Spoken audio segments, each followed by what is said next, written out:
نحمدہ ونصلی ونسلم علی رسولہ الکریم اما بعد اعوذ باللہ من الشیطان الرجیم بسم اللہ الرحمن الرحیم۔ اللہ رب العزت کی توفیق سے، اس کے لطف و کرم سے، اس کی عطا سے ہم حضرت محمود شبستری کی شورۂ آفاق تصنیف گلشن راز پر گفتگو کر رہے ہیں اور گفتگو کا یہ سلسلہ جاری ہے۔ اس سے پہلے ہم اس کتاب کے ابتدائی 3 سوالات پر گفتگو کر چکے۔ آج ہماری جو موضوع ہے ہمارا وہ اس کا 4تھا سوال ہے، اور جب ہم ان سوالات کا ربط دیکھتے ہیں تو ایک بڑی بنیادی بات اس کتاب کا جو حسن ہے سامنے آتی ہے، وہ یہ ہے ہر وہ سوال جس کو ہم زیر بحث لا رہے ہوتے ہیں یا اس پہ گفتگو کر رہے ہوتے ہیں، وہ اپنے پہلے سوال کے جواب پر اٹھنے والا سوال ہوتا ہے۔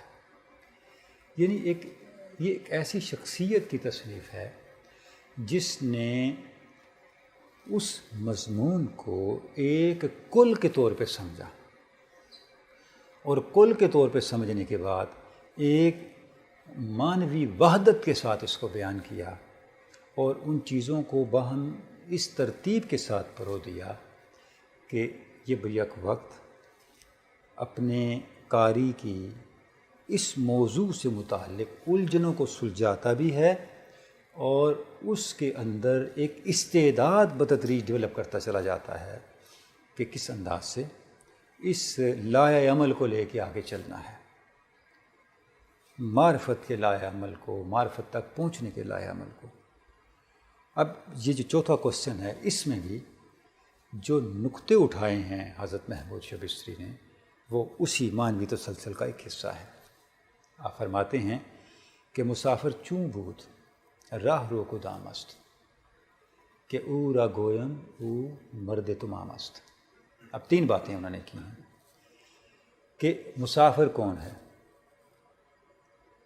راہ رو، اسی بات کو دوبارہ کہتے ہوئے فرماتے ہیں کہ راہ رو کون ہے وہ ہستی، کون ہے وہ شخصیت کہ جس کے بارے میں ہم یہ کہیں کہ یہ مرد کامل ہے۔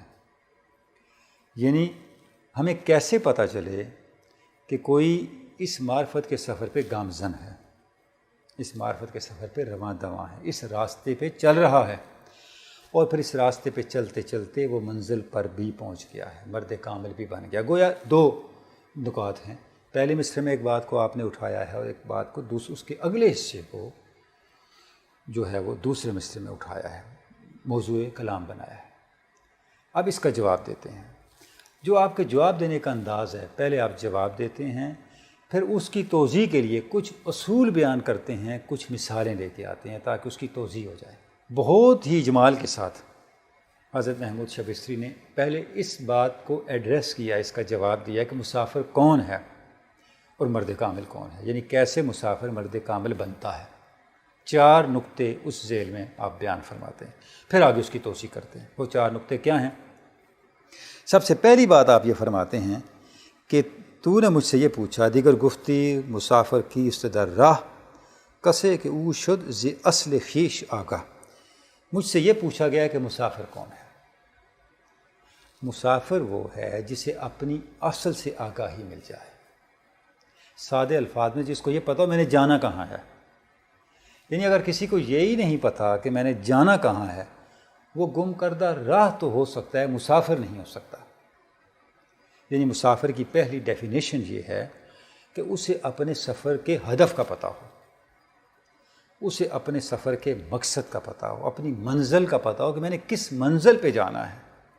تو اسی طرف آپ اشارہ فرماتے ہیں، پہلی بات یہ ہے کہ اسے اپنی اصل کا پتہ ہو۔ یہ وہ شخص ہے جو اپنی اصل سے آگاہ ہے۔ اور دوسری بات کیا ہے؟ سلوکش سیر کشفیداں ز امکان سوئے واجب بترک عین نقصان، کہ اب اس کا سفر کیا ہے؟ سفر یہ ہے کہ وہ امکان سے نکلتا ہے اپنی کشفی سیر کے ذریعے سے،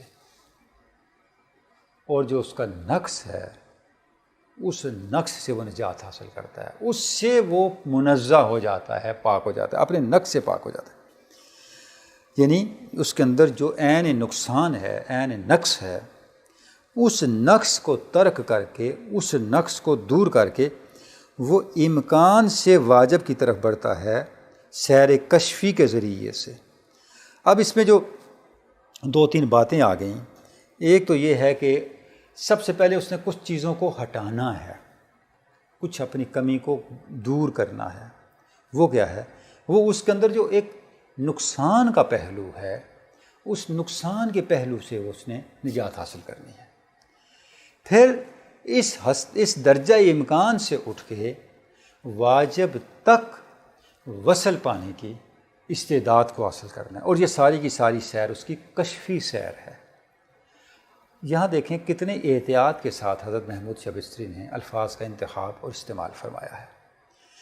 جیسے پہلے ہم بات کر چکے کہ یہ وہ راستہ ہے جو صرف علم اور عقل کی بنیاد پہ طے نہیں ہو سکتا، یعنی عقل اور علم کی جو بے مائگی ہے، جو تنگ دامانی ہے، جو نارسائی ہے، اس کا اعتراف پہلے ہے۔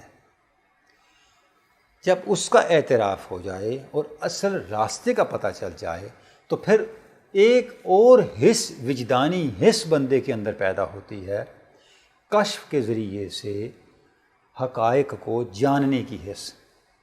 اب حضرت محمود شبستری اس طرف اشارہ فرما رہے ہیں کہ یہ سفر سیر کشفی کے ذریعے سے طے ہوتا ہے۔ اب یہ سیر کشفی تب ہوگی، یعنی کشفی طور پہ یہ سفر طے تب ہوگا جب کشف کی صلاحیت ہوگی، حقائق کے انکشاف کی، حقائق کو سمجھنے کی، حقائق کا ایک ادراکی مس لے لینے کی صلاحیت ہوگی۔ اب وہ صلاحیت کیسے پیدا ہوگی، اس طرف محمود شبستری پہلے اشارہ فرما چکے، وہ ذکر سے اور فکر سے پیدا ہوگی۔ یعنی جو صالحین کا جو طریقہ ہے، جو اس راستے کو پہلے طے کر چکے ہیں، ان کے اس راستے کی تقلید کے ذریعے سے، اس کی پیروی کے ذریعے سے، تزکیے کے ذریعے سے اپنے نفس کے جو منفی پہلو ہیں، اس کی جو بہیمیت ہے، اس کی جو حیوانیت ہے، اس کا جو اسفل پن ہے، اس سے نکلنے کے ذریعے سے، تو جتنا سالک تزکیے کے ذریعے سے اپنے آپ کو پاک کرتا چلا جائے گا، اپنے آپ کو منزہ کرتا چلا جائے گا ان خرابیوں سے، تو اس کے حجابات اٹھتے چلے جائیں گے، اور حجابات کے اٹھنے سے اس کے اندر ایک استعداد ڈیولپ ہوگی جو اس کو امکان سے واجب کی طرف بڑھنے کے لیے ایک کشفی طور پر سفر کرنے کی صلاحیت دے گی، اور اس کا نتیجہ کیا ہوگا کہ وہ اس سفر کو طے کرنے کے لیے آگے بڑھے گا۔ اس کے بعد فرماتے ہیں جب وہ اس سفر کو طے کرنے کے لیے سیر کشفی کے ذریعے سے آگے بڑھے گا، مسافر آبود کے او بگزرد زود ز خود صافی شد جو آتش ازدود۔ فرما رہے ہیں کہ یہ جو میں آپ کو بتا رہا ہوں کہ وہ اپنے جہان نقص کو ختم کرے گا، اپنے جہان نقص سے نکلے گا، اپنے جو خامی کا پہلو ہے اس سے بالکل اس طرح نکلے گا جس طرح سانپ کینچلی سے نکل جاتا ہے۔ یہ اس کی مثال آپ دیتے ہیں، فرماتے ہیں جس سے جب آگ جلتی ہے تو اس کے اوپر ایک حجاب ہوتا ہے دھوئیں کا، لیکن آگ اس دھوئیں کے حجاب کو پیچھے چھوڑ دیتی ہے اور اپنی حدت اور روشنی کے ساتھ نمایاں ہو جاتی ہے۔ بین ہی سالک کے اندر ایک نور موجود ہے جو پرواز کی حدت بھی رکھتا ہے اور مشاہدے کی روشنی بھی رکھتا ہے، لیکن اس کے اوپر اس کے بشری عوارض کے دھوئیں نے پردہ ڈال رکھا ہے۔ اب یہ جو بشری عوارض کا دھواں ہے، اس دھوئیں کو ہٹانا ہے۔ جب یہ دھواں ہٹ گیا تو پھر اس کی کشفی بصیرت واہ ہو گئی، فنکشنل ہو گئی، ایکٹیویٹ ہو گئی۔ اب اس کے اندر یہ صلاحیت پیدا ہو گئی کہ اب وہ یہ سیر کر سکے، اس سفر کو آگے طے کر سکے۔ اب یہ تو ہے مسافر کی ڈیفینیشن، یعنی پہلی بات کیا ہے کہ مسافر کو یہ پتہ ہو کہ میری اصل کیا ہے۔ دوسری بات کیا ہے کہ وہ اس اصل تک پہنچنے کے لیے، یعنی اس درجہ امکان سے اٹھ کے درجہ واجب تک وصل پانے کے لیے اپنے نقص کو ختم کر کے ایک کشفی بصیرت کے ساتھ آگے بڑھنے کی اس کے اندر صلاحیت اور استعداد ہو۔ اور یہ بالکل اس طرح ہے جس طرح جلتی ہوئی آگ دھوئیں کے حجابات کو ہٹا کے اپنے آپ کو نمایاں کر لیتی ہے۔ جب یہ کچھ ہو گیا، اب اگلا جو مصرع جس میں فرماتے ہیں کہ مرد کامل کس کو کہیں، تو اب اس کی ڈیفینیشن کرتے ہوئے فرماتے ہیں کہ بعکس سیر اول در منازل روت تا گردد او انسان کامل. فرماتے ہیں کہ وہ منزلوں کے جو اس کی منزلیں ہیں مرد کامل کی، ان کو طے کرتے کرتے درجہ کمال پر پہنچنے کے بعد پھر وہ اپنے پہلے مقام کی طرف لوٹتا ہے. جب وہ یہ سارا سفر مکمل کر لے تو یہ سارا سفر مکمل کرنے والا ہی انسان کامل ہے.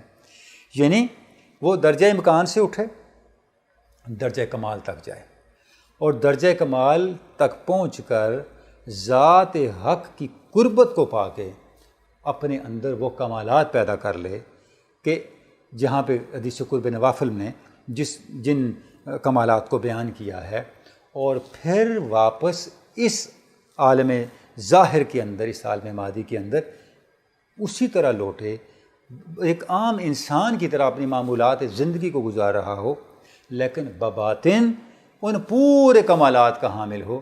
گویا وہ ان للہ و انا الیہ راجعون کی عملی تصویر بن کے جو ہے وہ اس دنیا میں رہ رہا ہو. تو یہ انسان کامل ہے. یعنی اس کے اندر جمع بھی ہو، جمع الجمع بھی ہو، اور فرق بعد الجمع بھی ہو. یعنی ذات حق کی قربت اور ذات حق کی قربت پر استقامت اور استحکام، اور پھر اس کے بعد ایک نارمل انداز حیات، یہ سب کو جب اس کی زندگی میں جمع ہو تو یہ وہ شخص ہے جس کو ہم کہہ سکتے ہیں کہ یہ انسان کامل ہے، اور کامل طور پہ ایک نمونہ انسانیت کا، ایک عارف کے طور پہ وہ ہمارے سامنے موجود ہے. اب یہ 4 اشعار کے اندر آپ اس سوال کا اختصار کے ساتھ جواب دیتے ہیں کہ راہ حق کا مسافر کون ہے، سفر کیسے ہے، اور پھر انسان کامل کون ہے. یہ تفصیلات بیان کرنے کے بعد اب حضرت محمود شبستری لوٹتے ہیں ایک بنیادی قاعدے کی طرف کہ یہ سارا ارتقاء کیسے ہوتا ہے.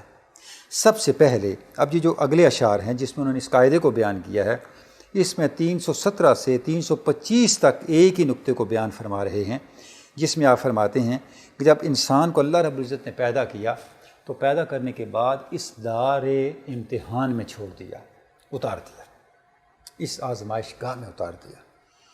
تو جیسے جیسے انسان کا ارتقاء ہوا تو اس کے اندر صلاحیتیں، استعدادیں، اوصاف، میلانات، اس کے رجحانات، اس کی طبیعت کی پسند ناپسند، یہ ساری باتیں اس کے اندر پیدا ہوتی چلی گئیں.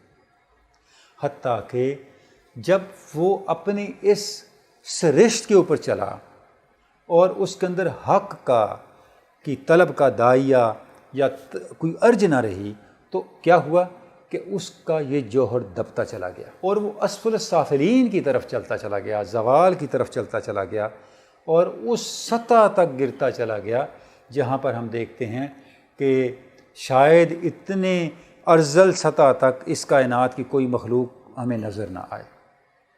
یعنی جب انسان کو ہدایت میسر نہ ہو، اور اگر میسر ہو تو وہ اس ہدایت کی پیروی نہ کر رہا ہو، اپنے نفس کی پیروی کر رہا ہو، نفسی میلانات کی اور نفسی خواہشات کی پیروی کر رہا ہو، تو حضرت محمود شبستری فرماتے ہیں کہ اس کا نتیجہ پھر ثم رددناہ اسفل السافلین کی صورت میں سامنے آتا ہے کہ وہ ان اسباب کی وجہ سے، اپنی نیگیٹیوٹیز کی وجہ سے وہ اس سطح پہ جا گرتا ہے. تنزل رابود ان نقطہ اسفل کہ شد با نقطہ وحدت مقابل، کہ وہ بالکل اسفل ترین سطح پہ جا گرتا ہے. لیکن جب حق کی طرف اس کی رغبت ہو اور حق کو پانے کا طلب ہو، نیت ہو، تو فرماتے ہیں کہ پھر اس کے لیے ایسے اسباب بھی میسر آ جاتے ہیں. وہ اسباب کیا ہیں؟ فرماتے ہیں کہ اگر گردد مقید اندری دام بگمراہی بود کم تر از انعام، یعنی اگر وہ یہیں رکا رہے، اسی اسفل سطح پہ رک جائے، تو پھر وہ جانوروں سے بھی بدتر ہے. لیکن اگر اللہ کا کرم اور اللہ کا فضل شامل حال ہو جائے تو اس کے ارتقاء کے، اس کی ترقی کے، اس کے عروج کے وہ امکانات ہیں جن کا احاطہ نہیں کیا جا سکتا. اب ان امکانات کی طرف بڑھنے کا راستہ کیا ہے؟ فرماتے ہیں اس کے 2 راستے ہیں. یعنی اس اسفل السافلین سے اٹھنے اور حق کی طرف بڑھنے کے دو راستے ہیں، دو چینلز ہیں، دو منہاج ہیں۔ کیا ہیں وہ؟ اگر نور رسید از عالم جان ز فیض جذبہ یا از عکس برہان۔ فرماتے ہیں کہ اگر اللہ رب العزت کی طرف سے، خالق کائنات کی طرف سے اس سے نور ہدایت اپنی طرف راغب کرنا چاہے تو پھر دو طریقے سے اس کو اپنی طرف راغب حق کر لیتا ہے۔ ایک کیا ہے؟ ایک جذبہ حق ہے، اور دوسرا برہان ہے۔ ان اللہ یجتبی الیہ من یشاء ویہدی الیہ من ینیب۔ قرآن مجید نے بھی ذات حق کو پانے اور حق کے سفر پر چلتے ہوئے منزل تک پہنچنے کے یہی دو راستے بیان کیے۔ پہلا کیا ہے؟ اللہ یجتبی الیہ من یشاء، جسے اللہ اپنی بارگاہ کا قرب عطا کرنا چاہے اسے اٹھا لیتا ہے، اسے درجہ اجتباء پہ لے جاتا ہے، درجہ قبولیت پہ لے جاتا ہے۔ وَيَهْدِي إِلَيْهِ مَن يُنِيبُ۔ کچھ ایسے بھی ہیں جن کے اندر طلب ہوتی ہے، وہ رجوع کرتے ہیں اللہ کی طرف، انابت اختیار کرتے ہیں، تو اللہ انہیں ہدایت عطا کر دیتا ہے، انہیں ایک آرگومنٹ عطا کر دیتا ہے جو انہیں ایسی طاقت دیتا ہے کہ پھر وہ حق پہ قائم ہو جاتے ہیں۔ تو یہاں وہی بات حضرت محمود شبستری فرما رہے ہیں کہ اللہ کی طرف سے جب بندے کی طرف نور ہدایت متوجہ ہوتا ہے تو یا تو جذبے کے ذریعے سے ہوتا ہے یا برہان کے ذریعے سے ہوتا ہے، یعنی یا اللہ کی طرف سے خود ایک کشش ہے جو بندے کو اٹھاتی ہے اور اپنی طرف متوجہ کر کے ہر چیز سے وَتَبَتَّلْ إِلَيْهِ تَبْتِيلًا، اسے درجہ تبتیل، اسے تبتیل کا حال عطا کر کے ہر چیز سے کاٹ کے اپنا کر لیتی ہے، یا اسے ایک ایسا آرگومنٹ عطا ہوتا ہے جو اس کے تمام شکوک کو، شبہات کو محو کر کے اس کے سامنے ایک چیز کو ترجیح بنا دیتا ہے، وہ ترجیح ہوتی ہے ذات حق۔ اب یہ دونوں سفر کے راستے ہیں، تو جس راستے سے بھی اللہ نے کسی کو چلنے کی توفیق دی وہ راہ حق پہ گامزن ہو جاتا ہے۔ تو اب یہ فرما رہے ہیں، فرماتے ہیں اس کے بعد جب سفر شروع ہوا تو کیا ہوا کہ ز جذبہ یا ز برہان یقینی رہے یابت با ایمان یقینی، یعنی جو راستہ ملے گا وہ کیسے ملے گا؟ اس راستے پہ آپ چل سکتے ہیں صرف ایسے ایمان کے ذریعے سے، ایسے یقین کے ذریعے سے جس میں کوئی شک و شبہ نہ ہو، جس میں ریب نہ ہو، شک نہ ہو۔ اب یہ جو ایمان یقینی ہے، فرماتے ہیں یا تو جذبے سے آتا ہے یا برہان سے آتا ہے، دونوں راستوں سے آتا ہے۔ برہان تو ظاہر محقق صوفیاء کا راستہ ہے، ان کی تعلیمات ہیں۔ جب سالک کو یہ شرح صدر ہو جائے کہ جس راستے پہ لوگ پہلے چلے منزل پہ پہنچے، تو اب میرے لیے بھی یہی راستہ ہے منزل پہ پہنچنے کا، تو آٹومیٹیکلی اس کے انشراح کا درجہ وہ ہوگا کہ اس میں کسی بھی طرح کا کوئی ایسا شک یا شبہ نہیں رہے گا جو اس کے شعور میں کوئی انقطاع پیدا کرے یا اس کی جد و جہد میں، اس کے مجاہدے میں کوئی تزلزل پیدا کرے، یا جذبہ حق اس کو یہ ایمان یقینی دے دے گا۔ جب جذبہ حق دے گا تو یہ تو اتنا قوی راستہ ہے، اتنا ڈائریکٹ راستہ ہے کہ اس میں تو پھر اور کوئی جو ہے رکاوٹ حائل ہی نہیں ہو سکتی۔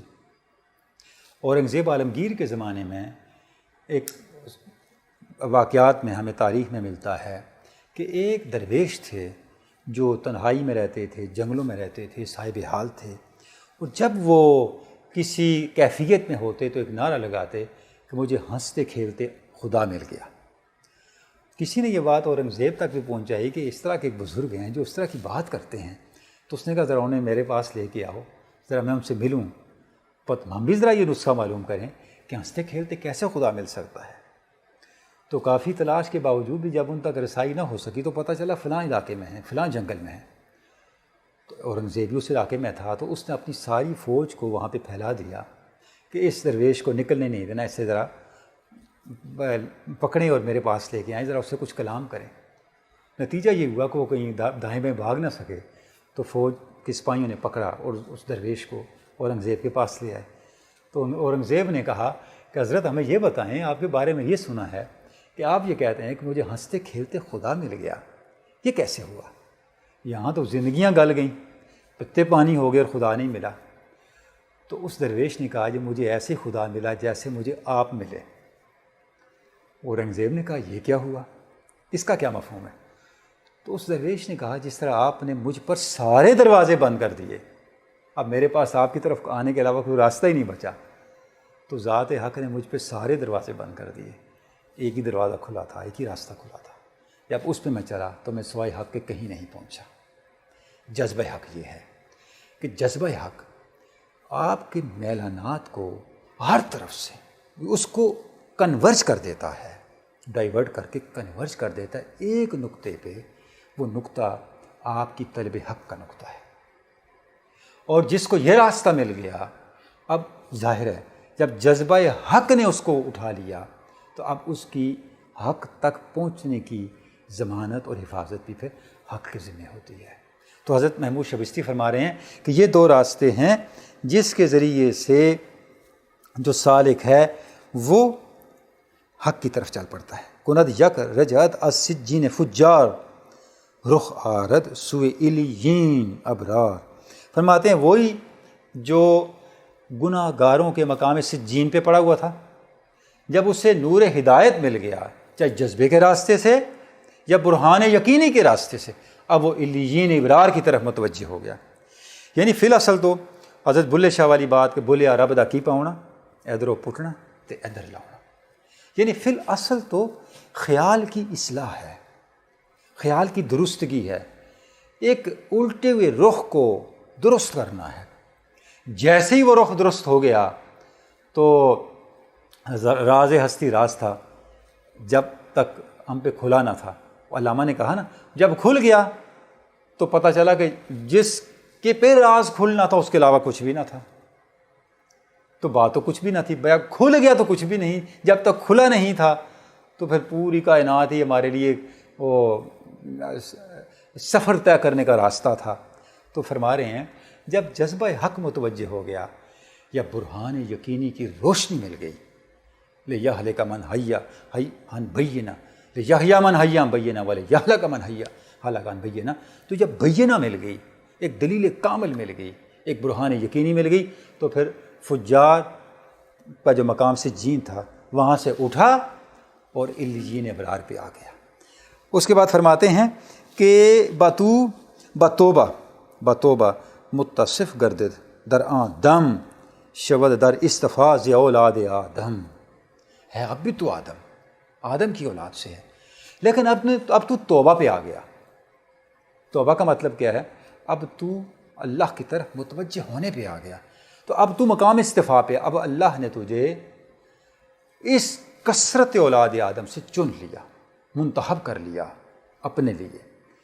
جیسے ہی منتخب کر لیا تو اب پھر اصلاح کا سفر شروع ہو گیا، ارتقاء کا سفر شروع ہوا۔ یعنی پہلے حصے میں تو حضرت محمود شبستری نے ارتقاء جو ارذل تھا اس کا ذکر کیا تھا کہ انسان گرتے گرتے کہاں تک پہنچا۔ اب ارتقاء اعلیٰ کا ذکر فرما رہے ہیں کہ جب جذبہ حق نے سالک کو حق کی طرف متوجہ ہونے کے راستے پہ گامزن کر دیا، تو اب کس انداز سے سالک جو ہے وہ نقصان سے نکلے گا۔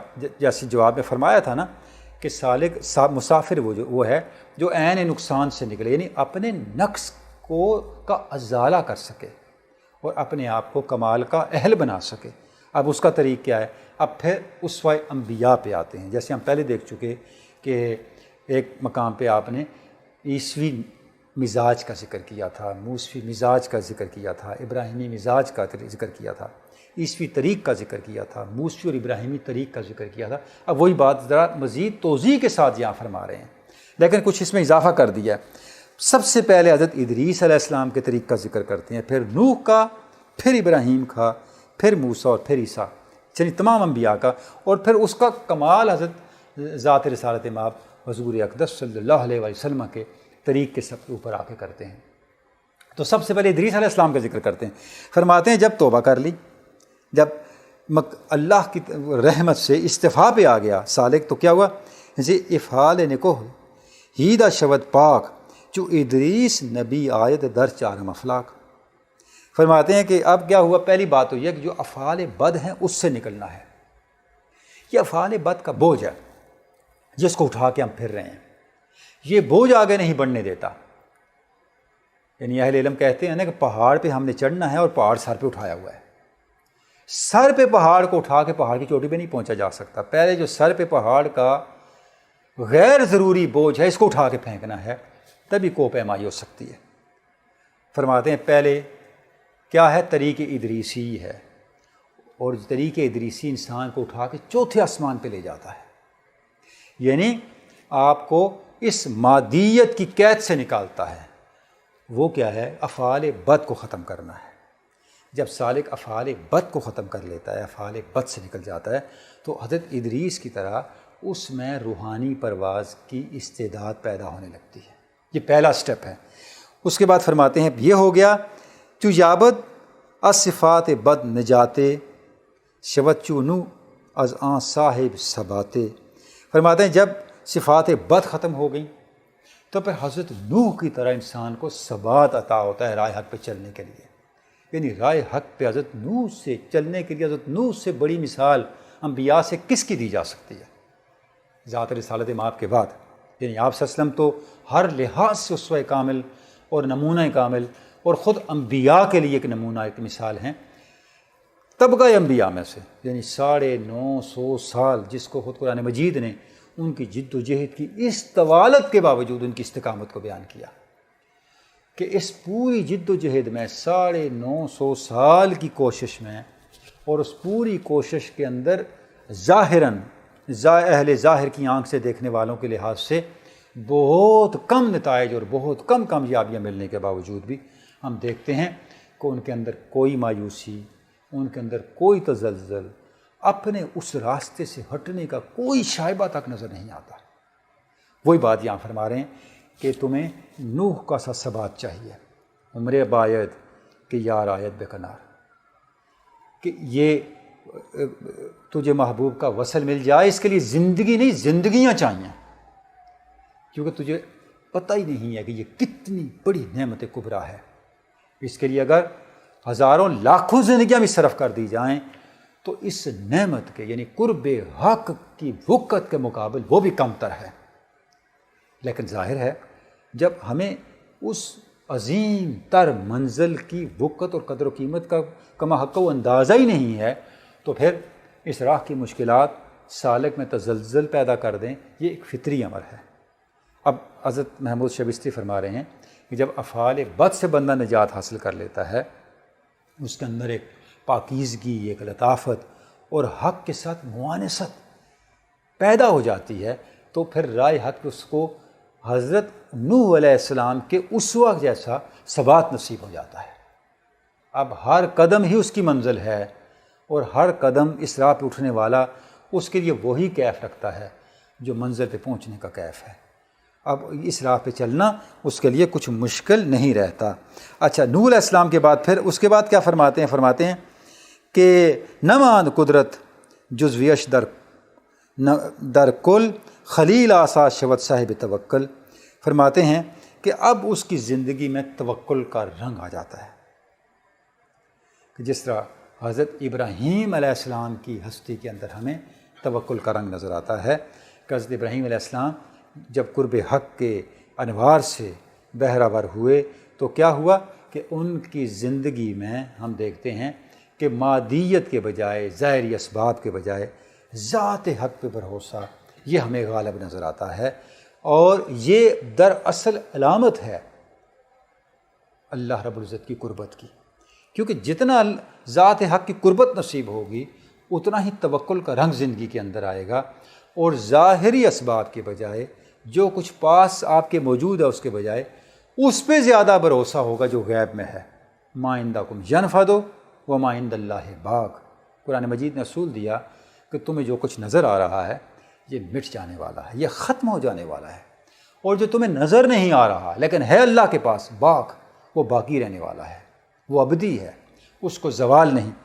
اب یہ حال ابراہیم علیہ السلام کا حال آپ فرما رہے ہیں بندے کو نصیب ہوتا ہے کہ جب وہ اس راہ پہ آگے بڑھتا چلا جاتا ہے. اور اس کے بعد ارادت با رضائے حق شود زم روچو موسیٰ اندر باب اعظم. فرماتے ہیں کہ جب وہ موسیٰ علیہ السلام کی طرح اگلا مرحلہ کیا، موسیٰ علیہ السلام کی طرح جب وہ آگے بڑھتا ہے باب اعظم کی طرف، تو کیا ہوتا ہے، اس کی رضا رضائے حق میں گم ہو جاتی ہے. یعنی اب باب اعظم کیا ہے؟ باب اعظم قرب حق کا سفر ہے، قرب حق، ذات حق کا مشاہدہ ہے، جہاں آپ کا اپنا ارادہ ذات حق کے مشاہدے کے بعد اس ارادے کے سامنے موجود نہیں رہتا، اس ارادے میں محو ہو جاتا ہے، اس ارادے میں فنا ہو جاتا ہے.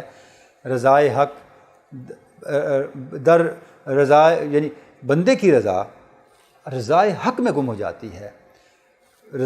جیسے مولانا روم نے فرمایا کہ رضائے بندہ در رضائے حق گم شود، این سخن کے باورے مردم شود. کہ یہ بات عام آدمی کو کیسے سمجھ آئے کہ بندے کی رضا اللہ کی رضا میں گم کیسے ہوتی ہے؟ کیونکہ یہ وہ مرحلہ ہے جب اللہ کی رضا بندے کے ذریعے سے فنکشن کرتی ہے، اور بندہ پھر رضائے حق کی فنکشننگ کا انسٹرومنٹ ہوتا ہے، اس کا ایک واسطہ ہوتا ہے، اس کا ایک میڈیم بن جاتا ہے. اور وہ اس نقطے کا شعور پا لیتا ہے کہ میرے ارادے کا فنکشن کرنا دراصل ایک حجاب ہے میرے اور میری منزل کے درمیان، ایک پردہ ہے، ایک رکاوٹ ہے میرے اور ذات حق کے درمیان. میرا کمال یہی ہے کہ میں اپنے ارادے کو ذات حق کے ارادے میں محو کر دوں، ذات حق کے سامنے اپنی ہستی کو نیستی میں بدل دوں. تو یہ فرماتے ہیں کہ یہ موسیٰ علیہ السلام کا معاملہ حال ہے. اس کے بعد ز علم خویشتن یابد رہائی جو عیسیٰ نبی گردد سمائی. فرماتے ہیں کہ پھر وہ اپنے علم سے رہائی پا لیتا ہے. جس طرح عیسیٰ علیہ السلام کو اللہ رب العزت نے آسمانوں پہ اٹھا لیا، یعنی قربت صرف روحانی نہیں بلکہ ظاہری طور پہ اس درجہ کمال پہ پہنچا دیا جس کا انسانی عقل تصور نہیں کر سکتی. اب یہ کیسے ہوا؟ فرما رہے ہیں کہ جب اپنے جو ایک بندھن ہے، نفس کا بندھن ہے، مادیت کا بندھن ہے، اس سے رہائی پائی تو اس معراج تک بندہ پھر پہنچتا ہے، جس کی مثال ہمارے سامنے عیسیٰ علیہ السلام کے کمالات کی صورت میں، عیسیٰ علیہ السلام کے عروج کی صورت میں، عیسیٰ علیہ السلام کی پرواز کی صورت میں موجود ہے. کہ جب بندہ ان نفسی عوارض سے، ان بندھنوں سے، ان زنجیر ہائے پا سے نجات پا لیتا ہے، تو پھر اس کو کمالات نصیب ہوتے ہیں. جس طرح عیسیٰ علیہ السلام کو اللہ رب العزت نے درجہ سمائی پہ فائز فرما دیا. اب یہ انبیاء کا ذکر کرنے کے بعد حضرت ادریس علیہ السلام کا، حضرت نوح کا، حضرت ابراہیم کا، حضرت موسیٰ، حضرت عیسیٰ علیہ السلام کا ذکر کرنے کے بعد اب پھر ذات رسالت مآب پہ آتے ہیں. فرماتے ہیں دہت یکبارہ ہستی را بتا راج درائے دس پہ احمد بمِ راج. فرماتے ہیں کہ سب سے بڑا کمال حضور اقدس صلی اللہ علیہ وآلہ وسلم کا کہ اللہ رب العزت نے آپ کو اس طرح معراج سے بہروار کیا، سرفراز فرمایا، جس کی مثال ہمیں کوئی نہیں ملتی. جب سالک اپنی ہستی کو تاراج کر دیتا ہے، اپنی کلی نفی کر لیتا ہے، تمام حجابات سے گزر جاتا ہے، تو اب اسے معراج کی برکات نصیب ہوتی ہیں، معراج کے فیوزات نصیب ہوتے ہیں، جو آپ صلی اللہ علیہ وسلم کا وہ درجہ کمال ہے جس میں تمام انبیاء کے کمالات جمع ہیں، ضم ہیں، فنا ہیں، جن کمالات کا بھی ہم نے حضرت ادریس علیہ السلام سے لے کر حضرت موسیٰ علیہ السلام تک ذکر کیا. یعنی ہر نبی کے اندر جو قرب حق کو پانے اور اس سیر روحانی کو طے کرنے کے کمالات موجود ہیں، وہ سارے کمالات حضور اقدس صلی اللہ علیہ وسلم کی ذات پاک کے اندر، آپ کے روحانی سفر کے اندر، آپ کے معراج کے اندر جمع ہیں اور بدرجہ کمال جمع ہیں. اب وہ جو برکات ہیں اس معراج کے کمال کے فیوزات ہیں. حضرت محمود شبستری فرماتے ہیں کہ جب سالک سفر کرتے کرتے اس درجے تک آتا ہے تو پھر اس کو یہ معراج کے کمالات کی برکات اور فیوزات نصیب ہوتے ہیں. حضور غوث ثقلین کا ایک بڑا پیارا معروف شعر ہے، لکل ولی لہ قدم وانی علی قدم نبی بدر الکمالی. ہر نبی کسی نہ کسی نبی کے منہج پہ چل کے ذات حق تک پہنچا، کسی نہ کسی نبی کے قدم کی پیروی کے ذریعے ذات حق تک پہنچا، اور میں ذات رسالت مآب کی پیروی میں ہوں جو بدر کامل ہیں، جو ماہ کامل ہیں، یعنی جہاں ہر نور اپنے درجہ کمال پہ ہے، ہر کمال اپنے درجہ کمال پہ، میں اس کمال کی پیروی میں ہوں جس میں سارے کمالات ضم اور گم ہیں۔ اب حضرت محمود شبستری اس نقطے پہ سالک کو چلاتے چلاتے اس نقطے پہ لے آئے ہیں۔ اب اس کے بعد پھر جہاں پہ آ کے آپ کنکلوڈ کرتے ہیں وہاں فرماتے ہیں رسد چون نقطہ آخر با اول در آنجا نہ ملک گنجد نہ مرسل، کہ جب سالک اس درجہ کمال پہ پہنچتا ہے، یعنی اس کا نقطہ آخر نقطہ اول پہ پہنچتا ہے، یعنی نقطہ اول کیا ہے؟ سالک کی منزل، سالک کی ترجیح اولا ذات حق، اور نقطہ آخر کیا ہے؟ اس جو ظہور وجود کے ظہور کا درجہ آخری ہے اس ظاہری کمال کے اندر، یعنی خود سالک کا وجود۔ تو اب حضرت محمود شبستری فرما رہے ہیں جب وہ اس درجہ امکان سے اٹھتے اٹھتے نقطہ اول تک یعنی ذات حق تک پہنچتا ہے، تو یہ وہ درجہ ہے کہ جس کا کوئی تصور نہیں کر سکتا، نہ کوئی فرشتہ تصور کر سکتا ہے، نہ کوئی اور مقرب تصور کر سکتا ہے، اور اس کا درجہ کامل ہمیں نمونہ کامل ذات رسالت مآب کی ذات میں نظر آتا ہے۔ جیسے آپ نے ارشاد فرمایا لی ما اللہ وقت لا یاسانی فیہ ملک مقرب ولا نبی مرسل، کہ مجھے ذات حق کے ساتھ ایک ایسا لمحہ میسر ہے، قربت کا ایک ایسا تناظر میسر ہے، ایک ایسا پہلو میسر ہے جس میں نہ کوئی مرسل حائل ہو سکتا ہے اور نہ کوئی مقرب فرشتہ حائل ہو سکتا ہے۔ تو حضرت محمود شبستری فرما رہے ہیں جب سالک اپنی سیر کشفی کے ذریعے سے اپنا سفر طے کرتے کرتے اس درجہ کمال تک پہنچتا ہے تو ذات رسالت مآب کے اسوہ کے اس پہلو کا فیضان اس کو عطا ہوتا ہے، اور اس کی استعداد کے مطابق اس کے درجہ کمال کے مطابق اسے وہ خاص درجہ قرب عطا ہوتا ہے ذات حق کا جس کا کوئی دوسرا تصور نہیں کر سکتا۔ یعنی اب ہم دیکھتے ہیں کہ پہلے آپ نے ڈیفائن کیا کہ رائے حق کا مسافر کون ہے، سفر کیا ہے، اور مرد کامل کون ہے۔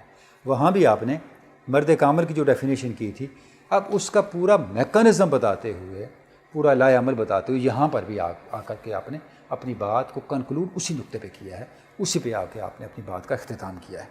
اب آگے پھر اس کی تھوڑی اور وضاحت فرماتے ہیں، اور اس وضاحت کے اندر آپ ایک مثال جو ہیں اس کو لے کے آتے ہیں، چند ایک باتیں ہم اس سے ذرا لے لیتے ہیں۔ اب آپ فرما رہے ہیں کہ جو آپ مثال لے کے آئے ہیں اس میں مختصراً یہی ہے کہ آپ فرماتے ہیں کہ جو یہ سارا سفر ہے یہ حضور اکرم صلی اللہ علیہ وآلہ وسلم کی اتباع سے ہی طے ہو سکتا ہے، یعنی کبھی بھی ولی نبی محترم صلی اللہ علیہ وآلہ وسلم کی اطاعت کے دائرے سے باہر نہیں نکلتا، اس کی بقا ہی اس کے اندر ہے، اس کا تحفظ ہی اس کے اندر ہے کہ وہ اپنے آپ کو اس اطاعت کے دائرے کے اندر رکھے۔ اور جیسے مولانا روم نے فرمایا مغسل از ختم الرسل ایام خویش تکیہ کم کن بر فن و برگام خویش، تو اپنی عقل پہ بھروسہ مت کر، اپنی مہارتوں پہ بھروسہ نہ کر، اپنی بصیرت پہ بھروسہ نہ کر، بلکہ اپنے ایک ایک لمحے کو حضور کی ذات اور حضور کی حیات کے ساتھ جوڑے رکھ، اس سے اپنے آپ کو توڑنا نہیں ہے، چاہے تجھے سمجھ آئے یا نہ آئے، کہ آپ کی کس اسوہ کی، آپ کی کس عمل کی کیا حکمت ہے، آپ کی کس تعلیم کے پیچھے کیا وزڈم ہے، اس کو تیری عقل و دانش ہے آتا اس کا کرے یا نہ کرے، تیری عقل و دانش ہے یہ کہ تو اس پیروی میں رہے، تکیہ کم کن برفن و برگام خویش۔ وہی بات حضرت محمود شبستری یہاں فرما رہے ہیں کہ یہ سارا سفر آپ صلی اللہ علیہ وسلم کی اطاعت میں ہی ہوتا ہے، اور اگر یہ اطاعت نہ رہے تو پھر اس کی پھر سالک کی کوئی بقا نہیں ہے۔ بود تاب ولی از روئے مانا بود عابد ولی در کوئے مانا، فرما رہے ہیں کہ ہر لمحہ ہر وقت جو ولی ہے، جو سالک ہے، وہ حضور اقدس صلی اللہ علیہ وسلم کی اطاعت و اتباع میں رہتا ہے، چاہے وہ ظاہری کیفیات میں ہو یا معنوی دنیا میں ہو، عالم معنی کا ہی شاہ سوار کیوں نہ ہو، لیکن وہ جو ہے کسی لمحے وہ ذات حق کی تلاش کے سفر میں آپ صلی اللہ علیہ وسلم کی اطاعت کے دائرے سے باہر نہیں نکلتا، کیونکہ یہی وہ پیٹرن ہے جو اس کو اس چیز کا اہل بناتا ہے کہ وہ قرب حق کی منزل کو پا سکے، اس کے لیے اپنے آپ کو کمپیٹیبل بنا سکے، اس کے لیے اپنے آپ کو، اپنے شعور کو، اپنی ہستی کو سازگار بنا سکے، اور اپنے سفر کو جو ظاہراً ارذل ہے اس اعلیٰ میں بدل سکے۔ اس اعلیٰ میں بدلنے کا راستہ صرف یہی ہے۔ یہاں مجھے ایک شعر یاد آ رہا ہے حضرت عارف کھڑی کا، جب وہ اس کے سیف الملوک کے سارے سفر کو بیان کرتے ہیں تو بیان کرتے کرتے جہاں پہ سیف الملوک اپنی ساری مشقتیں اور سارے مجاہدے کرتے کرتے اپنے قربت کو پانے اور وصل کے قریب کی منزلوں میں ہوتا ہے، تو اس کا حال بیان کرتے ہوئے عارف کھڑی کہتے ہیں کہ رات دن اندر عبادت رہے شہزادہ کھلوتا، عشق مجازوں ہویا حقیقی ہر میلوں دل توتا۔ یعنی یہ جو پیٹرن ہے آپ صلی اللہ علیہ وسلم کی اطاعت کا، یہ کیا کرتا ہے؟ یہ آپ کے باطن کو ہر میل سے صاف کرتا ہے۔ جب باطن ہر میل سے صاف ہو جاتا ہے، ہر حجاب اٹھ جاتا ہے، تو پھر مجاز حقیقت میں بدلنے کا احساس اور ادراک ہوتا ہے۔ تو حضرت محمود شبستری وہی بات یہاں فرما رہے ہیں کہ یہ ممکن نہیں ہے سالک کے لیے کہ وہ عالم معنی میں داخل ہو کر بھی اطاعت کا جو بند ہے، پابندی ہے، اس سے نکل جائے۔ وہ ہمیشہ اطاعت کے اندر رہتا ہے۔ اچھا، اس کے بعد پھر چند نکتے اور بیان فرماتے ہیں جو جواب تتمہ کے عنوان سے، کہ میں نے جو جواب دیا ہے اس کے اندر چند باتیں اور ہیں جن کو بیان کرنا ضروری ہے۔ فرماتے ہیں کہ مرد کامل وہ ہے کسے مرد تمام است کی استمامی کند بخواجگی کار غلامی۔ فرماتے ہیں کہ مرد کامل وہ ہے جو خواجگی اور غلامی کو جمع کر لے۔ غلامی کا مطلب کیا ہے؟ اطاعت، اور خواجگی کا مطلب کیا؟ بادشاہی، حکمرانی۔ یعنی وہ عارف ہوتے ہوئے تو کائنات پر حکمران ہے، لیکن بندہ ہوتے ہوئے سراپا اطاعت و اتباع ہے۔ یہ دونوں باتیں اس کی ذات میں جمع ہونی چاہیے، اور جب تک یہ دونوں باتیں جمع نہیں ہوں گی اس وقت تک وہ کامل نہیں ہو سکتا۔ شریعت را شعار خیش سازد، طریقت را دسار خیش سازد۔ فرماتے ہیں کہ اس کا ظاہر شریعت ہوتی ہے اور اس کا باطن طریقت ہوتی ہے۔ یعنی کتنی جامعیت کے ساتھ فرما رہے ہیں۔ یعنی جب اس کو ظاہر کو دیکھیں تو اس کا سارا اسلوب حیات شریعت کا حامل ہے، لیکن جب اس کے باطن کو دیکھیں تو وہ ایک اسرار کی عجیب و غریب کائنات ہے۔ لیکن اس نے اپنے سارے اسرار کو، اپنی ساری معرفت کو اور اپنے سارے طریقت کی منزلوں کے کامیابیوں کو شریعت کے لباس کے اندر رکھا ہوتا ہے۔ اس کے بعد فرماتے ہیں حقیقت خود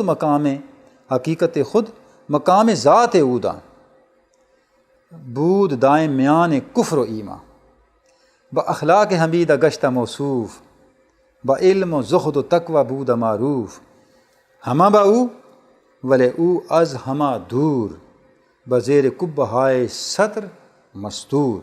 فرماتے ہیں وہ اپنی حقیقت کا شناور ہوتا ہے، اسے اپنی حقیقت کا ادراک ہوتا ہے، اور مقام ذات کا عارف ہوتا ہے۔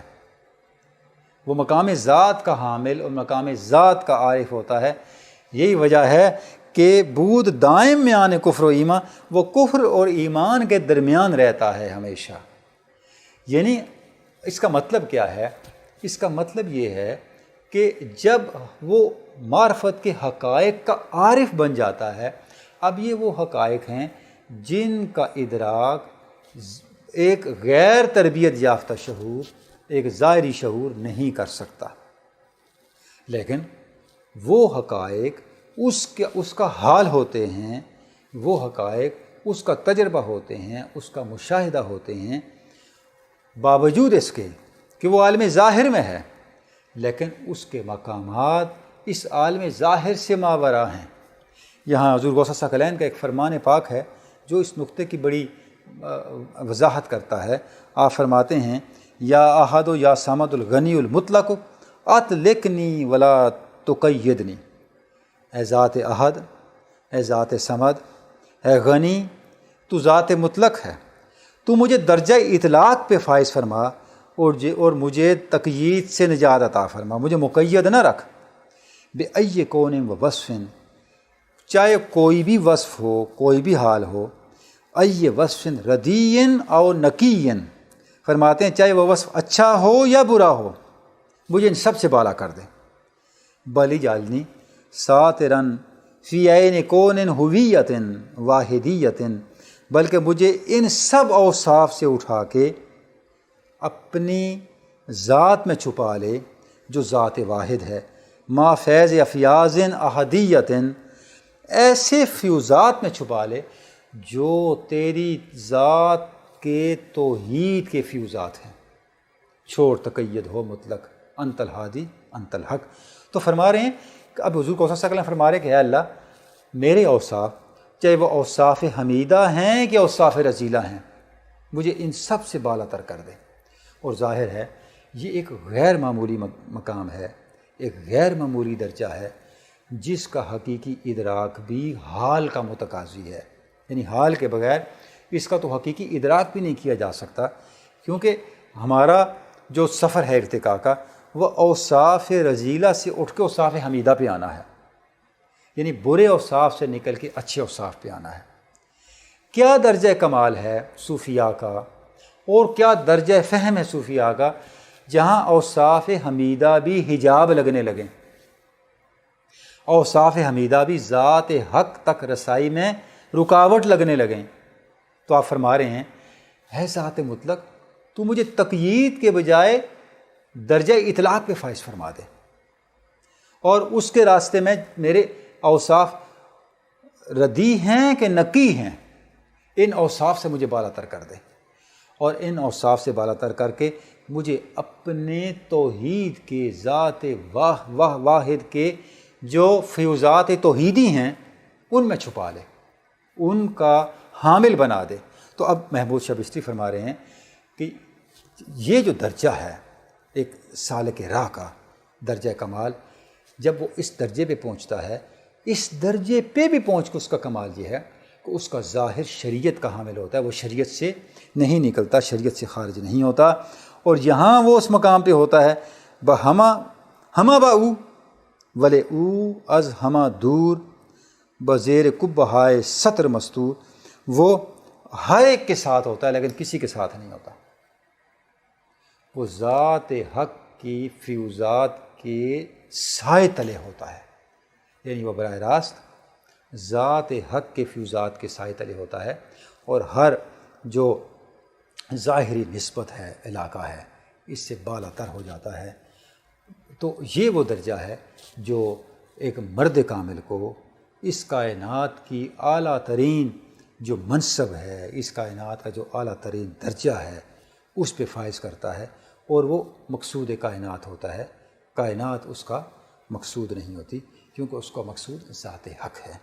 تو یہ حضرت محمود شبستری علیہ الرحمہ نے جس انداز سے بیان فرمایا اس نقطے کو کہ سفر کیا ہے، مسافر کون ہے اور مرد کامل کون ہے، ہمیں پتہ یہ چلتا ہے کہ صوفیاء نے کس طرح سے انسان کی ہستی کے ارتقاء کی مختلف پرتوں کو کھولا ہے، مختلف جہات کو نمایاں کیا ہے، اور ہمارے سامنے وہ امکانات بیان کیے ہیں جن امکانات کا تصور انسان محض اپنی عقل کی بنیاد پہ یا محض اپنے علم ظاہری کی بنیاد پہ نہیں کر سکتا، بلکہ ان کا تصور، ان کا فہم، ان کا ادراک اور ان کی طرف، ان کمالات کی طرف بڑھنے کی صلاحیت، استعداد، تو طاقت، اور پھر ان تک پہنچنا، یہ جذبہ حق، فیض ربانی اور اللہ رب العزت کی توفیق خاص اور اللہ رب العزت کے کرم خاص کا ہی رہین منت ہے۔ بارگاہ رب العزت میں دعا ہے کہ ہمیں ان قدسی و صفت پاکیزہ ہستیوں کی تعلیمات کو حق سمجھنے اور ان سے اپنا بہرۂ فیض دینے کی توفیق ارزانی ہو۔ وآخر دعوانا الحمدللہ رب العالمین۔